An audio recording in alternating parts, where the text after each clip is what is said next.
Сәлем YouTube'дағы оқырман, бүгін сіздермен керемет ең оңай юбканы тігіп үйренетін боламыз. Солнца юбка, полусолнышко емес, солнца юбка. Бұл үшін бізге бел айналамен юбканың ұзындығы ғана керек болады. Бел айналасын 2-ке бөлесіз, 35-ке бөлесіз, 17-те 5, оған 4 см қосасыз. 1-де 5, 12-ке бөлесіз, 11-де 75. Біз бұны 11 см деп есептейміз. 36 болу керек, 1 см тігісіне қосылады. Екі жанында, екі боковойында тігіс болады. Бір жанына замок қойылады пояспен. Асты солнышко болады. Мынадай матаны 2-ге бүктедім. Оны тағын бүктедім міне. Тура осылай 4 қабатты мата болып тұр. Біз мына бұрышынан істейміз. Міне. Бір бүктелген, анау бір бүктелген өзі. И үстінен және тура сонша матаны бүктейсіз. Бұл юбкаға материалды қалай есептейсіз? Полусолнышко юбкаға 2 есе қосасыз. Мысалы үшін полусолнышкоға 2,5 метр кететін болса, юбканың ұзындығына қарап 2,5 метр қосасыз. Сонда 5 метр юбканың бір юбка шығады. Мына жерден 11 сантиметрді белгіледім. 11 былай белгілейсіз. 11, мына ұшынан 11 белгілеп, осыны круглый қылып қосып бірлестіресіз. Бұл үтікке өлшетін ручка. Осындай ручка сатып алсаңыздар болады. Бетіп сызып аласыз да, тура осы жерінен ұзындығыны өлшейсіз. Мен 1 метрге 5 сантиметр қостым. Бұның астына регелин қойып тігетін боламыз. Тура осылай. Үстіп белгілеп шығасыз. Міне, белгілеп. Қалағаныңыз 105 төменге, болмаса жоғарыға қарап істей бересіз. Осылай, тура осылай белгілейсіз. Белгілегендеріңізді бір-біріне былай қосасыз. Осы жерден қиятын боласыз. Міне мен бұны сызып дайындап алдым, былай көрсеткендей. Енді қиятын боламыз. Бірінші астын қиып аласыз, сосын белін қиясыз. Жылжып кетпеген болу керек. 4-еуін бірдей қосып қиятын боласыз. Енді белін кесетін боламыз. Мына арада беліні кесетін боламыз. Міне бұл солнца юбка. Қазір ашқан кезде түсінетін боласыздар. Бұл белі 35 сантиметр, 36 тігісімен. Бір бияқтан тігіледі, оверлок қылынады, өтіктелінеді. Мынау етегі. Бұл солнца юбка.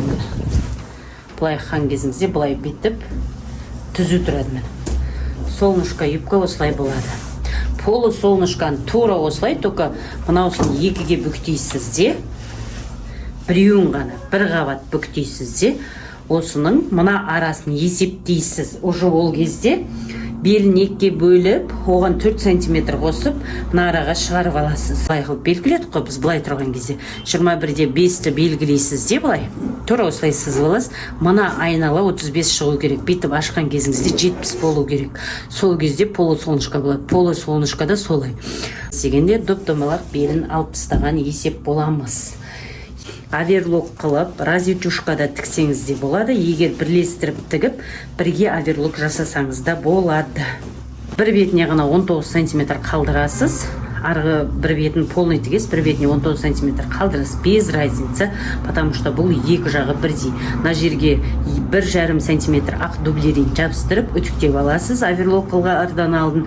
И потом на жерге замок қоятын боласыз. Потайной замок қоятын боласыз. Екі жанын тіктім, тігіп, разъютюшка оверлок қылып, үтіктеп алдым. Сосын поясыны замок қоймай жатып, пояс қойдым. Себебі замокты до конца қоямыз деп шештік. Міне 19 сантиметр жеріне дублерин жабыстырдым. Оверлок қылдым. Бұл жағында разъютюшка, екі жанында, боковой жағында шов болады деп айттым. Өткенде поясты қалай тігу керек екенін үйреткем, оны тігіп аласыз. Мынаны астына кіргізіп, үстінен қолда тігіп алуыңыз міндетті, болмаса бұралып кетеді. Мен әлі күнге дейін осылай істеймін. Енді мынаны арығынан тігу керек. Осыны арығынан бір текіс қып тігіп шығасыз да, қолдағын алып тастап өтіктеп алып, мына до конца оверлок жасайсыз да, потом замок қоятын боласыз. Менің YouTube каналыма тіркелуді ұмытпаңыз. Міне достар, осы жерінен арығынан тігетін боламыз. Өткенде көрсеткен боламын. Тура арығынан жүріп барасыз. үстіне шығып, яғнысы түсіп кетпеңіз, әдемі көрінбей қалады. Былай ашып, поясыны қойған соң міндетті түрде тексеріп алыңыз. Поясы белдің размеріне ровно болу керек. Бұл солнце юбка, полусолнышканы тура осылай істеуге болады. Бірақ уже ол кезде қалай құю керек екенін түсініп алсаңыздар болды. Қолда тігілген тігісті алып тастайтын боласыз міндетті түрде. Ішінде қалай болды, сырты қалай болды, көрінбейді. Енді мына жерді до конца оверлок жасаймыз. Сосын мына жерге до конца замок қоямыз. Міне достар, мен үтіктеп дайындап алдым. Дайындап, бас жағына оверлок жасап алдым. Енді осы жерге замокты белгілеп аламыз. Замок тігілген жерінен где-то 2-3 см төмен түсіп тұрса жеткілікті. Бұны жоғары жағынан кесу керек. Ешқашан төмен мына жағынан кес тастап қойып қоймаңыз. Закрепка беріп, мына жер адамның денесіне тиген кезде тырнайды. Сол үшін міндетті түрде жоғарыдан кесіп тастауға әдеттеніңіз. Мына жерді белгілеп аласыз. Міне осы жерден замок қойылатын болады. Былай 1,5 см тігісіні, 1,5 см тігісіні қарап, былай кішкене сындырып жіберіп, оверлок замокты құлатып тұрып, сосын тігетін боламыз. Закрепка 1 см мына жерден, міне түгеген жерден 1 см түсесіз. Сызықтың тұсын мына беттен белгілейсіз. Осы сызық осы жерге дұрыс келу керек. Былай астында былай созылып кетпеу керек, былай тартылып, болмаса бетіп қалмау керек. Екеуін бірдей қойған, мынадай бірдей қойған кезде, астын ұстап, бірдей қойып алған кезде осы жерден замокты былай құлатып тұрып тігетін боласыз. Тігіп болған екен замокты шығарасыз. Мына жағыны, мына осыны былай ішіне кіргізесіз, былай и тартасыз өзіңізге. Жабатын боласыз. Мына ровно тігісі и мына жері бірдей. Көрдіңіз? Енді замоктың басына қиып тастайсыз, артығын. Осыны былай бүктейсіз. Бүктеп, тура осы жерге закрепка жасап қоясыз. Міне закрепила. Енді мынаны былай аударасыз. Енді былай қайырасыз. Басынан 0,1. Міне осы жерден кішкене былай тігіп, қатырып қоясыз. Тігіп. 1-2 рет закрепка бересіз, ашылмай тұрады. Крючок. Біреуін аламыз. Өмізді 4 қабаттап, 2 емес 4 қабаттап өткіздік. Мына жерге тігетін боламыз. Міне замоктың ішінде тұрады. Былай. Тура осылай қолда тігіп алатын боласыз. Бұның мойын жағынан да қатыру керек. Екінші жағында мынау ілгіші тұрады. Мынаның беліне іледі былай. Ілініп тұрған кезде, осылай тұрған кезде замокты сырасыз. Беліңізде түсіп кетпей тұратын болады. Мен өзім дайын қадап равнить ететін. Бұндай болмаса сізде манекенде істесеңіз де болады. Етегі бір қарағанда тегіс көрінеді. Бірақ мына тұс көрініп тұрған сияқты, мына тұс қысқа. Көрдіңіз бе? Қия болған жерлер ағып түседі. Біз тұрған тұстан жерден бастап өлшейтін боласын. Юбканы өлшеген кезде мына тұстан тігіске қойып барып, ұзындығын өлшейсіз. Мен уже өлшеп шықтым. Көрдіңіздер ме? Әр жерінде әр түрлі размерде шығады. Міне достар, белгілеп алдық етек жағын. Енді осын бірге бірлестіріп, бұл утюгке өшеді. Қатты батырып сызудың керегі жоқ. Үзім-үзім қылып, полностью айналдырып, белгілеп шығасыз. Міне полностью сызып алдым, айналдырып. Енді осы жерден кесетін боламыз. Мына жері кесілген екен. Міндетті түрде оверлоктан алдын астына ең соңын закрепка істеуді ұмытпаңыз. Мен ровно болсын деп кішкене көтердім. Міне тіктік. Оверлок жасадық, әлі үтіктеген жоқпыз. Міне регилиннің басы, бас жағы.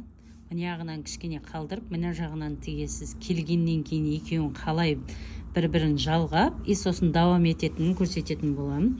Мына регилинді юбканың астынан, не лицевой, астыңғы жағынан, қоясыз да, былай. көрсетейін сізге. Мына ригелинді былай оверлок қылынған жеріне қоясыз да, мына жерден 0,1 тігесіз. Майда тігуіңіз шарт емес. 4-те тіксеңіз де болады. Осын тігеміз, и сосын мынау былай қайырылады да, мына жағынан тігілетін болады. Қазір тік көрсетейін. Мына бас жағын біраз жерін тікпей кетіңіз, потому что бір-бірін жалғаған кезде керек болады. Только оверлоктың өзіне ғана жеткізіп, оверлок қана қайырылып тұру керек. Сол жерден бастап тігіп кетесіз. Мына ригелинді тартпайсыз, бос қылып тікпейсіз. Қалай бар ригелин, қалай жатады, тура солай сол күйінде юбканы тартпайсыз, босатпайсыз.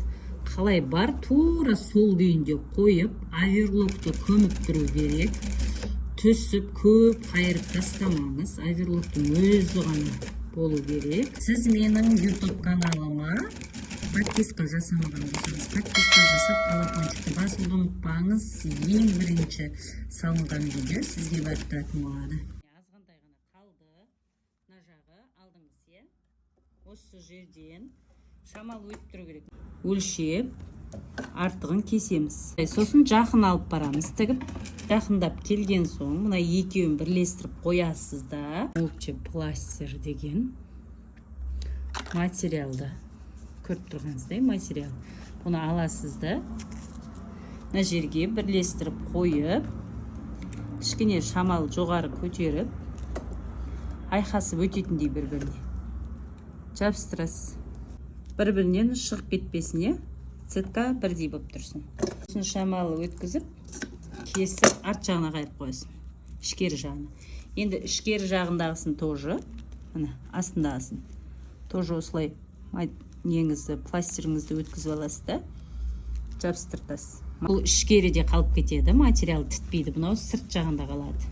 Енді осын до конца тігіп аласыз. Бірлестірген жеріміз осындай болды. Қайырудан алдым, біз қазір үтіктеп аламыз. Мынаны тігіп болған соң ригелинімізді қайырып, үтіктеп аласыз. Өзіндей қып үтіктеп аласыз. Үстіне клеевая лента деп айтылады. Шалбардың балағына қойылатын. Осыны мынаны сеткамен бірдей қылып, астына түсіп кетпейс, үстіне шығып кетпейс, бірдей қылып, андай любой бір матаны қоясыз. Түс ақ түсте болған дұрыс, өйткені түсі оңбау керек. Тура осылай үтіктеп, полный айналдырып, осылай клеймен жабыстырып үтіктеп шығасыз. Өзіндей болып тұру керек. Ал сіз олға дейін менің YouTube каналыма тіркелуді ұмытпаңыз. Тіркеліп, лайк басып, комментария қалдырыңыз, не тігіп үйренгіңіз келеді. Астына міндетті түрде жазып қойыңыз. Колокольчикті бассаңыз, сізге мен салған видеолар алдынан барап тұратын болады. Міне мен уже үтіктеп, клеевый етіп алдым. Басталған жерге. Мен леска төгіп алдым. Леска мен тіксеңіз, мұнда білінбейді, тігісіңіз. Леска дегеніміз мынадай жіп. Тонкий жіп. Пен тігетін боламыз. 4 пен тіксеңіз әдемі көрінеді. Мынау сетканың біткен жері өзі материалда білініп тұр міне. Тура осы жерден мына лапку, мына қырына лапканы мына бетінен тігесіз. Мына бетіне қоймайсыз, өйткені тісі жинап тастайды. Үстінен лесканы жібін өткізіп тігіп жатырмыз. 4-те 5-те тіксеңіз де болады. На лицо осылай көрінеді. Үтіктейсіз, даже білінбей кетеді. Достар, дайын болды. Енді полностью готовый видеоге үтіктейсіз. Поястың алдын әдемілеп үтіктеп алыңыз. Полный готовыйға үтіктеген кезде әдемі көрінеді киім. Астында тоже әдемілеп үтіктейсіз. Мен қазір етек жағын сіздерге көрсететін боламын. Осылай әдем болып шығады. Юбкаңыз сапалы болады. Любой детский, взрослый, без разница.